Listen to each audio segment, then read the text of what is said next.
Quem é o Jesus da nossa fé? Quando a gente fala Jesus Cristo, quando nós estamos adorando a Jesus Cristo, o que nós queremos dizer por Jesus Cristo? O que você pensa quando você fala Jesus Cristo? Só de pão viverá o homem, mas de toda palavra que vem da boca de Deus. Essa é a reflexão que nós queremos trazer hoje acerca de Jesus Cristo. Nós queremos trazer um entendimento maior de quem é Jesus Cristo. Quem é o Jesus que a gente deve adorar? Quem é o Jesus que nos liga e nos restaura de volta a Deus, que nos redime com Deus? Não é, Zion? Isso. Quando a gente fala Jesus Cristo, Jesus é o nome, digamos assim, humano. É o nome, Jesus inclusive em hebraico seria Josué. Então do jeito que a gente tem Maria, que em hebraico era Miriam, Jesus em hebraico é Josué. É um nome, digamos, comum, né? Embora que tenha um significado especial. Sim. Quando você fala Jesus, você está falando Deus é salvação, né? Mas quando você fala Jesus Cristo, você está agregando alguma coisa mais. Sim. E esse Cristo é a palavra grega Christos, para Messias. E Messias é uma palavra hebraica, o Mashiach. E o Mashiach quer dizer ungido. Então, quando você fala Jesus Cristo, você está entendendo que esse Jesus é o Messias. E quando nós estamos falando de Jesus sendo o Messias, nós estamos pensando em quê? Sim.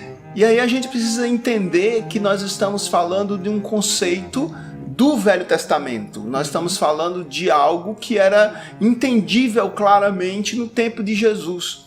Porque Messias é a palavra para ungido. Então, em Israel era ungido o rei, era ungido o profeta, era ungido o sacerdote. E ao longo do tempo, as profecias foram indicando de que haveria alguém especial como ungido. E as pessoas, elas passaram a sonhar, a ter uma expectativa em relação a este Messias que as Escrituras falavam. E aí a gente vai perceber que no período intertestamentário, entre os testamentos, é um período onde o povo de Israel passa por um período muito difícil. Eles vivem a opressão grega, depois vem os romanos, e durante esse tempo, essa expectativa do Messias, ela vai se consolidando cada vez mais. As pessoas... É como se eles criassem expectativas ou fizessem uma leitura bíblica, né, naquele tempo, com os olhos de quem está vivendo aquele momento, né? Isso. Então eles vão começando a construir e ter uma expectativa, construir um pensamento e ter uma expectativa acerca do Messias de uma maneira que talvez o Novo Testamento vai começar a aprofundar e a descaracterizar um pouco do que era esse Messias que eles estavam querendo criar, não é isso? Então você imagina que quando Jesus veio, havia uma expectativa muito forte. Eles esperavam de fato o Messias. Sim. Eles sonhavam com o Messias. Isso era um anseio muito forte no meio deles, né? Era um anseio muito grande. Mas assim, o que é que eles pensavam do Messias? Eles entendiam, e isso foi um conceito que eles desenvolveram ao longo do tempo, de que o Messias seria o rei de Israel, que seria o libertador deles, que colocaria novamente Israel no mapa das nações como um povo especial, como um povo poderoso, e seria alguém que iria se sentar no trono de Davi. Então esse sonho ele perfazia todo o povo de Israel quando Jesus chegou aqui. É uma expectativa bem política, né? Era uma expectativa altamente política do contexto ali que eles viviam, e eles traziam o Messias para esse contexto político, né, de salvação da opressão política, da opressão dos outros povos sobre eles. Perfeito. E quando João Batista começa a pregar, você vai ler isso em João 1 e também em alguns evangelhos sinópticos, quando João Batista começa a pregar, ele prega com uma certa autoridade e ele fala de uma maneira muito convincente, que as pessoas começam a indagar, será que ele não é o Messias? E vão perguntar para ele, olha, será que você é o Messias? Ele era um cara incomum, né? Isso. Ele não era um cara comum como os outros rabis daquela época, né? Ele trazia uma mensagem diferente daquilo que era comum no meio deles, né? E também é interessante que ele também não tinha medo das autoridades romanas. Sim. Né? Então ele é aquele que inclusive vai ser morto por causa disso. Nem medo das autoridades judaicas, nem muito medo das romanas. Ele vai apontar o erro do Herodes. Por isso né? que ele... Então as pessoas começam a depositar nele alguma esperança e vão indagar: você por acaso é o Messias? Sim. E ele vai dizer: não, eu não sou Messias. Eu anuncio o Messias, eu sou a voz do que clama no deserto. Eu acho bonito essa expressão. Mas e quando Jesus aparece, né, ele olha para Jesus e ele vai dizer uma coisa interessante. Ele poderia ter dito assim: olha, eis o Messias que eu estou anunciando. Mas ele diz assim: eis o Cordeiro de Deus que tira o pecado do mundo. E aí a gente tem uma coisa interessante, que é uma mudança plena e total naquele conceito que as pessoas tinham do Messias. Era uma profundidade bem maior que ele estava trazendo ali. Não que ele descaracterizasse tudo e que ele rompesse totalmente com o Antigo Testamento, né? Mas ele trazia uma figura do Antigo Testamento, que era o Cordeiro que tirava o pecado, amplia essa visão, né? Aprofunda e dá um entendimento, uma expectativa nova para o Messias, né? Para aquele que tiraria, para aquele que era o Salvador. E na verdade isso vai ser uma esperança muito mais profunda e muito mais transformadora do que a esperança que eles tinham. Quando eles tinham simplesmente uma esperança política, uma esperança de libertação do jugo romano, João vai dizer: eis o Cordeiro de Deus que tira o pecado do mundo. Então é a esperança de salvação para aquelas pessoas, né? Para todo o mundo. Então o contexto, a ideia do Messias, ela vai sendo trazida a algo muito mais profundo, como você falou, do que simplesmente o anseio de uma libertação política. É interessante que João, não o Batista, né? Ele apresenta... João o Evangelista, que escreve o Evangelho de João. Isso. Ele apresenta Jesus já como sendo Deus, né? E estando com Deus desde os tempos eternos.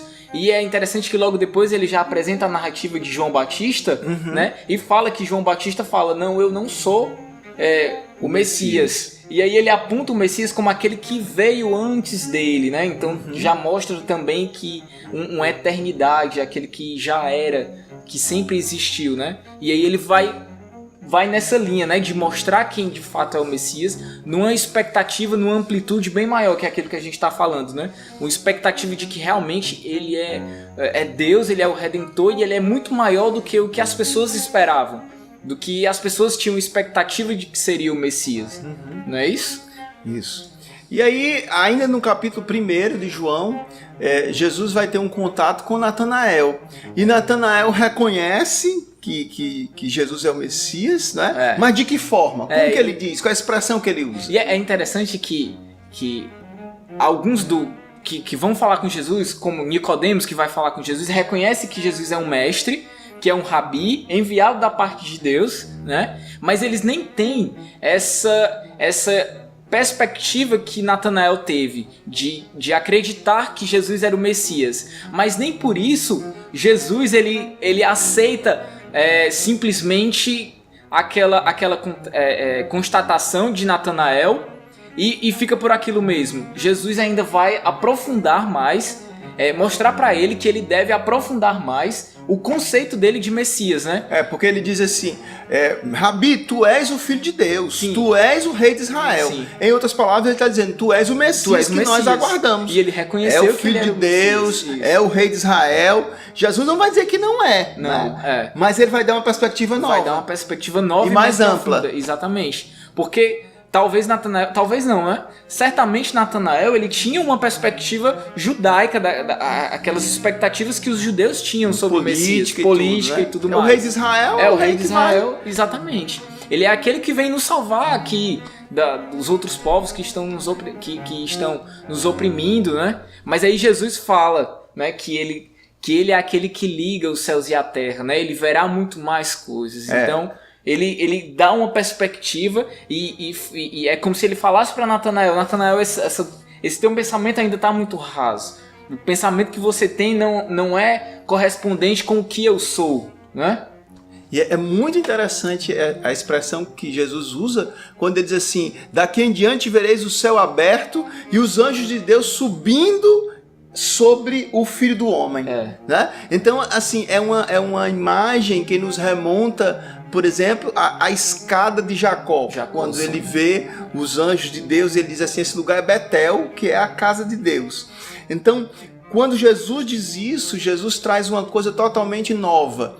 E aí a gente pode pensar que onde Jesus está é a ponte que liga o homem a Deus. Deus aos homens. Ele é aquele que redime o homem, né? Aquele que liga novamente o homem a Deus, que restaura a aliança, que restaura os laços de Deus com o homem, né? Com o seu povo, de Deus com o seu povo. E é o Deus que tem a iniciativa de vir ao homem. Sim. Não é? Então Jesus está ali como enviado de Deus. Eis o Cordeiro de Deus. Ele veio. Então não é a força do homem e a sua iniciativa em chegar a Deus. Nem seus méritos que fazem com que o Messias, né, venha para salvar, né? De fato, a iniciativa é toda de Deus, né? Isso. Sempre é Deus quem tá indo atrás buscar o homem. Desde Gênesis, né, a gente já vê que é Deus quem vai atrás do homem, e Deus sempre tem a iniciativa. O homem nunca toma a iniciativa em relação à sua redenção. Isso. Né? A sua restauração com os laços, com a aliança com Deus, né? E todo o evangelho de João e os demais evangelhos, eles vão trabalhar exatamente essa realidade. É o Messias que veio resgatar o homem, é o Messias que veio salvar o homem. E em João a gente tem vários textos que vão trabalhar essa questão, e hoje nós precisamos pensar sobre isso. Quem é o Messias que nós estamos pensando?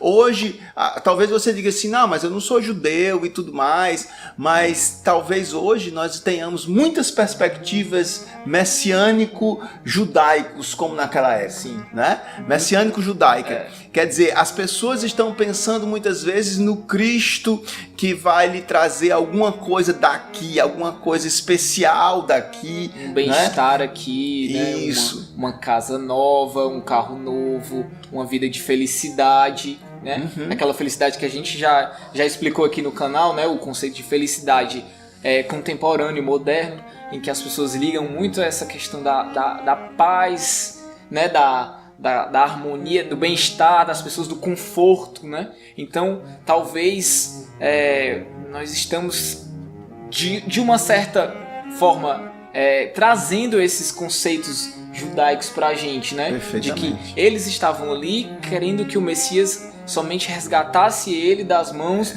e exaltasse o povo de Israel, para que eles tivessem um conforto no meio do mundo, fosse o foco. E a gente começa a trazer isso para o nosso meio, de achar que Jesus é somente aquele, não Deus conosco, que vem nos resgatar e nos restaurar novamente o nosso relacionamento com Deus, mas nós vemos Jesus somente como aquele que vem nos dar uma vida boa, que aí você vê as expressões: eu vou para a igreja porque eu me sinto bem, eu vou para a igreja. Não que você não deva se sentir bem, né? Isso não é errado, mas isso não é somente o que Jesus traz a você. É mais do que isso, porque você pode muito bem crer em Jesus e passar por tribulações a sua vida toda, né? Passar por dificuldades a sua vida toda. Isso. Jesus nunca prometeu que nos daria uma vida de bem-estar. Ele nos prometeu estar conosco e Ele nos prometeu salvar se nós cremos nele, né? Então, eu acho que nós devemos resgatar esse conceito bíblico, essa profundidade que os evangelhos, e não só os evangelhos, mas como o Novo Testamento todo, mas como a Bíblia toda, nos aprofunda nesse entendimento de quem é Jesus Cristo, de quem é o nosso Salvador e nosso Redentor, do que Ele fez por nós, a sua obra, né?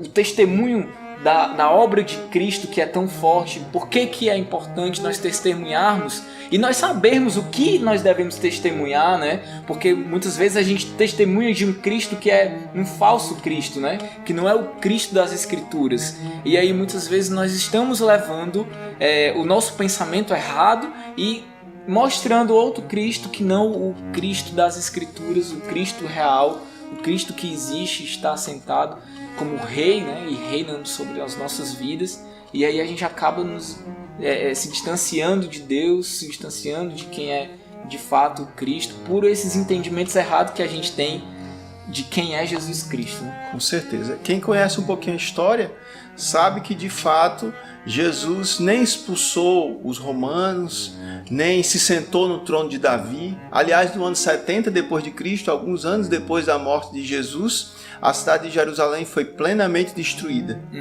Mas Jesus sim era o Messias. Não que se sentou no trono de Davi, não que veio restaurar um Israel do tempo de Davi, mas como dizia João Batista, ele é o Cordeiro de Deus que tira o pecado do mundo. E essa é uma realidade que não ficou no passado, é uma realidade de agora, é uma realidade de hoje, para a minha vida e para a sua vida. Que nós possamos ver Jesus Cristo, o Cristo que veio redimir a humanidade. E nas palavras de Jesus para Nicodemos, o Cristo que veio fazer a ponte, fazer a escada entre Deus e o homem. Isto, meus amigos, é muito mais do que um trono aqui. Isso é muito mais do que quaisquer bens terrenos aqui.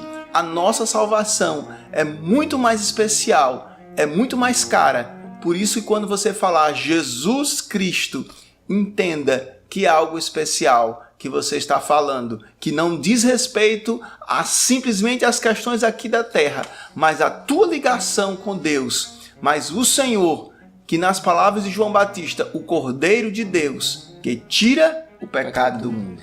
E que nós possamos falar como Tomé, quando viu o nosso Senhor ressurreto, né? Rei meu e Deus meu.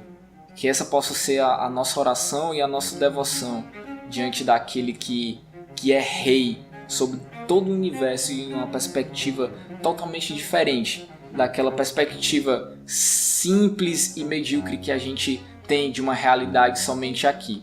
Que possamos voltar-nos para o Cristo das Escrituras. Deus te abençoe. Viverá o homem, mas de toda palavra que vem da boca de Deus.